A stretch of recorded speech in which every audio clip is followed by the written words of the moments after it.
கிறிஸ்துவுக்குள் பிரியமானவர்களே, தீமோத்தேயு நிருபத்தை படிக்கும்போது நாம் தீமோத்தேயு பற்றியும் சற்று தெரிந்து கொள்ள வேண்டியது அவசியமாக இருக்கிறது. தீமோத்தேயு என்ற பெயருக்கு தேவனால் கனம் பண்ணப்பட்டவன் என்று பொருள். தியோஸ் என்ற வார்த்தைக்கு தேவன் என்று அர்த்தம். தியோஸ் தாயின் பெயர் ஐனிகேயாள், அவர் ஒரு யூதர். தகப்பன் பெயர் குறிப்பிடப்படவில்லை, அவர் ஒரு கிரேக்கர். பாட்டியின் பெயர் லோவிசாள், இவர் லிஸ்திராவில் பிறந்தவர். முதலாவது ரட்சிக்கப்பட்டவர் தீமோத்தேயுவின் பாட்டியாகிய லோவிசாள். 2 தீமோத்தேயு 1ஆம் அதிகாரம் 5ஆம் வசனத்தில் நாம் பார்க்கலாம். இவர் பவுலுடனே கூட இருந்து பவுலைப் போலவே ஊழியம் செய்தவர். பவுலுக்கு உதவியாளராகவும் இருந்தவர். எபேசு சபையின் போதகராக இருந்து சுவிசேஷ ஊழியம் செய்த ஒரு உத்தமமான ஊழியக்காரன். 1 கொரிந்தியர் 4:17 பவுல் கொரிந்தியருக்கு எழுதும்போது, எனக்கு பிரியமும் கர்த்தருக்குள் உண்மையுள்ள என் குமாரனாகிய தீமோத்தேயுவை உங்களிடத்தில் அனுப்பினேன் என குறிப்பிடுகிறார். 1 கொரிந்தியர் 16:10-11 வசனங்களை வாசிக்கும்போது, தீமோத்தேயுவை உங்களிடத்திற்கு வந்தேனாயாகில் அவன் உங்களிடத்தில் பயமில்லாமல் இருக்க பாருங்கள். என்னைப் போல் அவனும் கர்த்தருடைய கிரியை நடப்பிக்கிறானே. ஆனபடியால் ஒருவனும் அவனை அற்பமாய் எண்ணாதிருப்பானாக என எழுதுகிறார். 2 கொரிந்தியர் 1ஆம் அதிகாரம் 19ஆம் வசனத்தில், என்னாலும் சில்வாவினாலும் தீமோத்தேயுவினாலும் உங்களுக்குள்ளே பிரசங்கிக்கப்பட்ட தேவகுமாரனாகிய இயேசு. 2 கொரிந்தியருக்கு எழுதும்போது, அப்போஸ்தலனாகிய பவுலும் தீமோத்தேயுவும் ஒன்றாயிருந்து ஊழியம் செய்ததாக 2 கொரிந்தியர் 1ஆம் அதிகாரம் 1ஆம் வசனத்தில் பவுல் குறிப்பிடுகிறார். பிலிப்பியர் 1:1 இயேசு கிறிஸ்துவின் ஊழியக்காரனாகிய பவுலும் தீமோத்தேயும் என பவுல் குறிப்பிடுகிறார். பிலிப்பி பட்டணத்துக்கு பிலிப்பி சபையில் உள்ளோரை மனத்தேறுதல் படுத்த தீமோத்தேயுவை அனுப்புவதாக பிலிப்பியர் 2:19 22ஆம் வசனத்தில், தகப்பனுக்கு பிள்ளை ஊழியம் செய்வது போல அவன் என்னுடனே கூட சுவிசேஷத்தின் நிமித்தம் ஊழியம் செய்தான் என்று அவனுடைய உத்தம குணத்தை அறிந்திருக்கிறீர்களே என்று குறிப்பிடுகிறார். கொலோசையர் 1ஆம் அதிகாரம் 1-2 வசனங்களில், தேவனுடைய சித்தத்தினாலே இயேசு கிறிஸ்துவின் அப்போஸ்தலனாகிய பவுலும் சகோதரனாகிய தீமோத்தேயும் என கொலோசை பட்டணத்துக்கு எழுதும் கடிதத்தில் பவுல் குறிப்பிடுகிறார். 1 தெசலோனிக்கேயர் 1:1 பவுலும் சில்வானும் தீமோத்தேயும் சேர்ந்து தெசலோனிக்கே பட்டணத்தாருக்கு கடிதம் எழுதுகின்றனர். 1 தெசலோனிக்கேயர் 3ஆம் அதிகாரம் 1-7 வசனங்களை வாசித்து பார்ப்போம். தெசலோனிக்கே சபைக்கு எழுதும்போது 2ஆம் வசனத்தில், உபத்திரவங்களினாலே ஒருவனும் அசைக்கப்படாதபடிக்கு உங்களை திடப்படுத்தவும் உங்கள் விசுவாசத்தை பற்றி உங்களுக்கு புத்தி சொல்லவும் நம்முடைய சகோதரனும் தேவ ஊழியக்காரனும் கிறிஸ்துவின் சுவிசேஷத்தில் எங்கள் உடன் வேலையாளுமாகிய தீமோத்தேயுவை அனுப்பினோம் என குறிப்பிட்டிருக்கிறார். 2வது நிருபத்தை தெசலோனிக்கேயருக்கு எழுதும்போது 2 தெசலோனிக்கேயர் 1:1 பவுலும் சில்வானும் தீமோத்தேயும் சேர்ந்து கடிதம் எழுதுவதாக குறிப்பிடப்பட்டிருக்கிறது. பிலெமோன் 1:1-2 வசனங்களிலும் பவுலும் தீமோத்தேயும் ஒன்றாகவே இருக்கின்றனர். எபிரெயர் 13:23 சகோதரனாகிய தீமோத்தேயு விடுதலையாக்கப்பட்டான் என்று அறிவீர்களாக என எழுதப்பட்டிருப்பது தீமோத்தேயும் சுவிசேஷத்தின் நிமித்தம் சிறையில் இருந்தான் என்று உறுதியாகிறது. ரோமர் 16:21 என் உடன் வேலையாளாகிய தீமோத்தேயும் என் இனத்தானாகிய லூகியும் யாசோனும் சொசிபத்தாரும் உங்களை வாழ்த்துகிறார்கள் என முடிக்கிறார்.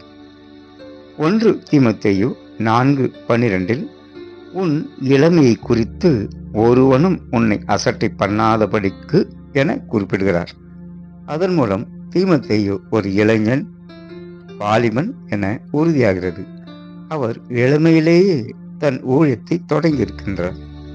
அப்போஸ்தலர் 16ஆம் அதிகாரம் 3ஆம் வசனத்தில் பவுல் தீமோத்தேயுவை தன்னுடனே கூட்டிக் கொண்டு போக வேண்டும் என்று விரும்பியிருக்கிறார். அவனுடைய தகப்பன் கிரேக்கன் என்று அவ்விடங்களில் இருந்த யூதர்கள் எல்லாரும் அறிந்ததினால் அவர்கள் நிமித்தம் அவனுக்கு பவுல் விருத்த சேதனம் செய்திருக்கின்றார். அவர் லிஸ்திரா, எபேசு மற்றும் பவுல் சென்ற எல்லா இடங்களிலும் உள்ள சென்ற இடங்களில் அதிகமான இடங்களில் உதவியாக பவுலுடன் சென்றிருக்கிறார். எப்போதுமே பவுல் சபைகளுக்கு கடிதங்களை எழுதுவதை வழக்கமாக கொண்டிருந்தார். ஆனாலும் பிலேமோனுக்கு ஒரு கடிதம் எழுதினார், தீத்துவுக்கு ஒரு கடிதம் எழுதினார், தீமோத்தேயுக்கு 2 கடிதங்களை எழுதினார். தனிப்பட்ட நபர்களுக்கு என்றால் இந்த 3 பேருக்கு மட்டுமே எழுதியிருக்கின்றார். தீமோத்தேயுக்கு 2 நிருபங்களை எழுதும்போது தீமோத்தேயு எபேசுவில் தங்கியிருந்தார்.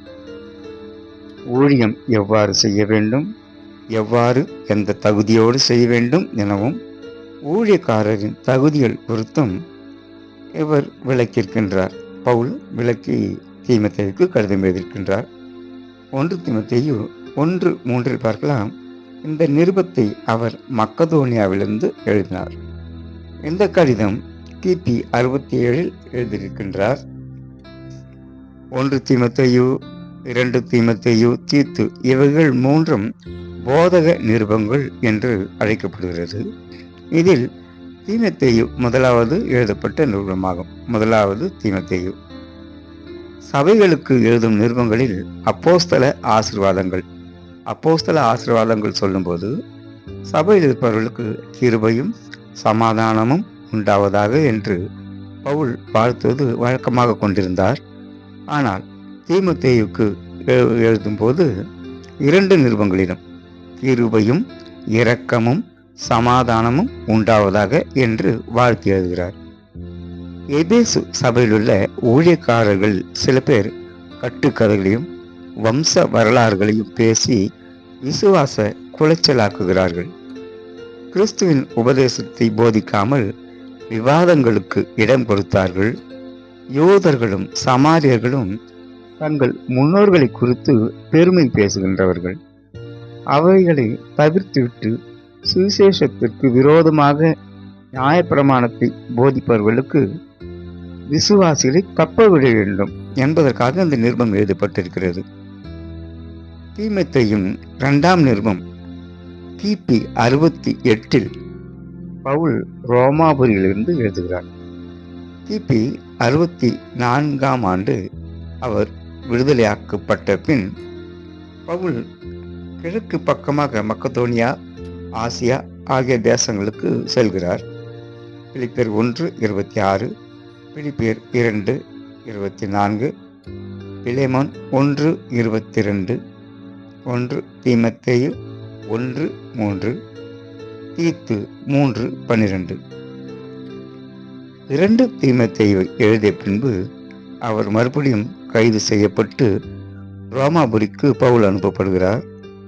சிறைச்சாலையில் இருக்கும்போது மரணம் நேரப்போவதை அறிந்து தீமோத்தேயுக்கு அந்த 2ஆம் நிருபத்தை எழுதுகிறார். நான் இப்பொழுதே பானபலியாக பார்க்கப்பட்டு போகிறேன்.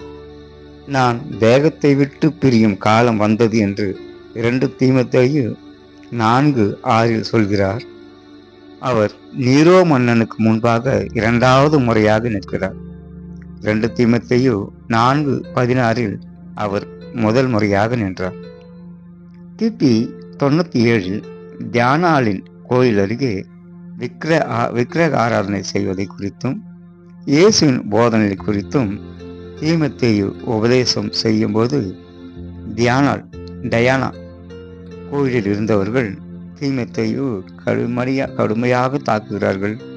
தடிகளை கொண்டு தாக்குகிறார்கள். பின்பு கற்களை வீசி அவரை கொலை செய்தார்கள். தீமோத்தேயு கர்த்தருக்காக இரத்த சாட்சியாக மதித்த ஒரு உத்தம ஊழியக்காரன்.